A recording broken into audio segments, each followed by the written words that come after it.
Welcome back. దేశవ్యాప్తంగా ఉన్న మిగిలిన రాష్ట్రాలు అక్కడి రాజకీయ పరిస్థితులు సరే, మరి తెలుగు రాష్ట్రాల్లో బీజేపీ ఫ్యూచర్ ప్లానింగ్ ఎలా ఉండబోతోంది? రాబోయే రోజుల్లో ఇటు తెలంగాణ అటు ఆంధ్రప్రదేశ్లలో బీజేపీ ఎలా ముందుకెళ్లబోతోంది? ఇద్దరు బలమైన నాయకులు, రెండు బలమైన ప్రాంతీయ పార్టీలు ఉన్న ఈ రెండు తెలుగు రాష్ట్రాల్లో ఎలా జెండా పాతబోతోంది? 2014 ఎన్నికల తర్వాత కేంద్రంలో పీఠమెక్కిన మోడీ కాంగ్రెస్ ముక్త భారత్ నినాదంతో ముందుకెళ్తున్నారు.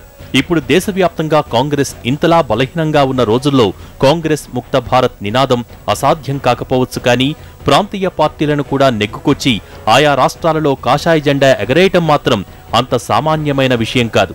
ప్రాంతీయ పార్టీల నేతృత్వంలో ఉన్న మిగిలిన రాష్ట్రాలు ఒకెత్తైతే దక్షిణాదిన తెలుగు రాష్ట్రాలు మరో ఎత్తు.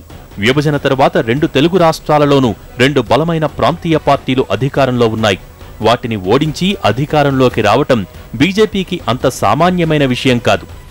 2019 మేలో జరగబోయే సార్వత్రిక ఎన్నికల్లో తెలంగాణలో పాగా వేయటానికి బీజేపీ ఇప్పట్నుంచే పావులు కదుపుతోంది.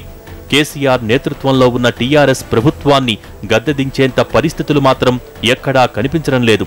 పైగా తెలంగాణ ఏర్పడి 3 ఏళ్లే అయ్యింది కాబట్టి మరో 2 ఏళ్లకే ప్రభుత్వ వ్యతిరేకత పుట్టుకొస్తుందని చెప్పలేం. పైగా కేసీఆర్ ప్రభుత్వం రాబోయే ఎన్నికల్ని దృష్టిలో పెట్టుకుని ఇప్పట్నుంచే అధికారికంగా అడుగులేస్తున్నారు. రిజర్వేషన్ల అంశం, రైతులకు ఉచిత ఎరువుల పంపిణీ వంటి అంశాలు ప్రజల్లో ఆయనకు పాజిటివ్ ఇమేజ్ను పెంచుతూ వస్తున్నాయి. ఇలాంటి బలమైన ప్రభుత్వాన్ని ఒంటరిగా ఢీకొట్టి పడగొట్టడం కొద్దిగా కష్టమైన అంశమే. దీనికి తోడు తెలంగాణలో అధికార టీఆర్ఎస్తో పాటు బీజేపీ తలపడాల్సిన పార్టీలు చాలానే ఉన్నాయి. ఇక్కడ కాంగ్రెస్ కూడా తెలంగాణ ఇచ్చామన్న సెంటిమెంట్ను బేస్ చేసుకుని వచ్చే ఎన్నికల్లో బరిలోకి దిగబోతోంది. ఇప్పటికే టీ కాంగ్రెస్ నాయకులు ప్రభుత్వ వ్యతిరేకతను క్యాష్ చేసుకునేలా పావులు కదుపుతున్నారు.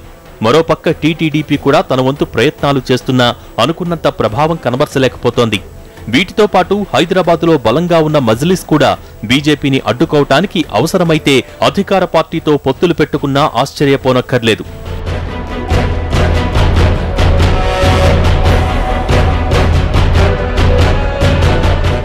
ఇప్పటికి మాత్రం తెలంగాణలో బీజేపీ చెప్పుకోదగ్గ ప్రభావం కలిగించలేకపోతోందన్న విమర్శలు వినిపిస్తూనే ఉన్నాయి. ఇక్కడ బీజేపీకి బలమైన నాయకత్వ లోపం స్పష్టంగా కనిపిస్తోంది. ఉన్న 2-3 బలమైన నేతల మధ్య సమన్వయం లేకపోవటం, కొందరు నేతలు పార్టీతో కలవకుండా తమ పని తాము చూసుకోవటం, ఆఖరికి రాష్ట్ర బీజేపీ నాయకత్వ బాధ్యతల కోసం కూడా అంతర్గతంగా జరుగుతున్న వైరాలు అన్నీ ప్రజల్లో పార్టీని బలహీనపరుస్తూ వస్తున్నాయి. ఇవన్నీ ఎలా ఉన్నా ప్రస్తుత తెలంగాణ బీజేపీ నాయకత్వం మాత్రం వచ్చే ఎన్నికల్లో పార్టీని బలోపేతం చేసేందుకు తమ వంతు ప్రయత్నాలు చిత్తశుద్ధితో చేస్తున్నట్టు కనిపిస్తోంది. అంటే ఇవాళ మాకున్నటువంటి కార్యకర్తల శ్రేణుల బలము ఆధారంగా మేము విస్తరిస్తా ఉన్నాము. నేను క్యాడర్ ఉందా లేదా శ్రేణులు ఉన్నారా లేదని కానీ మాకు వ్యవస్థ ఉందని నేను చెప్పదలుచుకున్నాను.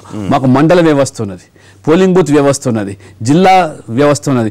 ఆ వ్యవస్థలకు అనుగుణంగా నెలవారీగా 2 మాసాలకు అనుగుణంగా సమావేశాలు చేస్తున్నాం. మండల వారీగా ప్రజా సమస్యలు స్పందిస్తా ఉన్నాం. మాది సమిష్టి నిర్ణయాలు, సమిష్టి నాయకత్వం, సమిష్టి ఆధారంగానే పనిచేస్తుంటాం. కానీ ఇది మాది ఒక కుటుంబ పార్టీ కాదు, ఒక జాతీయ పార్టీ. ఆశలు ఆశయాలు బలంగానే ఉన్నా తెలంగాణ రాష్ట్ర వ్యాప్తంగా కూడా బలమైన క్యాడర్ లేకపోవటం పార్టీకి పెద్ద మైనస్ అని చెప్పుకోవాలి. ఇప్పుడు ఉన్న రాజకీయ పరిస్థితులే మరో 2 ఏళ్లు కొనసాగితే ఓట్ పోలరైజేషన్ కూడా సాధ్యపడకపోవచ్చు. అప్పుడు ఖచ్చితంగా టీఆర్ఎస్ఏ అధికారంలోకి వచ్చే అవకాశాలు ఎక్కువగా కనిపిస్తున్నాయి. తెలంగాణలో పరిస్థితి అలా ఉంటే అధికార పార్టీతో భాగస్వామ్యంతో ఉన్న ఆంధ్రప్రదేశ్లో కూడా వచ్చే ఎన్నికల్లో బీజేపీ జెండా ఎగరేయటం కష్టంగానే కనిపిస్తోంది.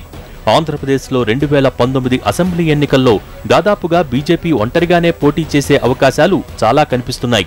ప్రస్తుత పరిస్థితుల దృష్ట్యా వచ్చే 10 ఏళ్ల వరకు ఇక్కడ కాంగ్రెస్ పార్టీ దాదాపుగా ఉనికిలో లేనట్టే. అయితే బీజేపీ టీడీపీ పొత్తుతో ముందుకెళ్తుందా లేక అతి విశ్వాసంతో ఒంటరిగానే బరిలోకి దిగుతుందా అన్నది మాత్రం ఇప్పుడే చెప్పలేని పరిస్థితి. అదే జరిగితే వచ్చే ఎన్నికల్లో ఇక్కడ ప్రధానంగా బరిలో ఉండే పార్టీలు 3: టీడీపీ, వైసీపీ, బీజేపీల మధ్యే పోటీ నెలకొనే అవకాశాలున్నాయి. ప్రస్తుతానికి ఏపీలో బీజేపీకి కలిసి వచ్చే అంశాలు ఏవీ పెద్దగా లేవు.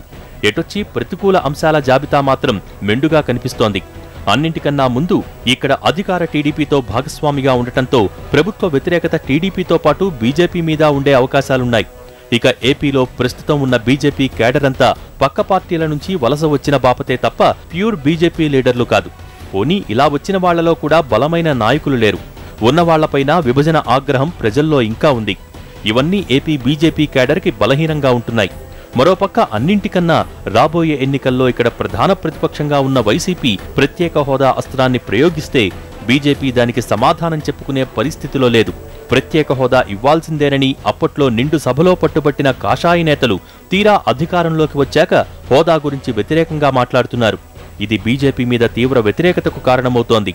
అప్పట్లో విభజించి కాంగ్రెస్ మోసం చేస్తే నమ్మించి బీజేపీ నేతలు వంచారన్న భావన ప్రజల్లోకి బాగా ప్రబలే అవకాశాలు మెండుగా ఉన్నాయి. ఇలాంటి ప్రతికూల పరిస్థితుల మధ్య బీజేపీ ఒంటరిగా బరిలోకి దిగితే నెగ్గుకు రావటం కష్టమే.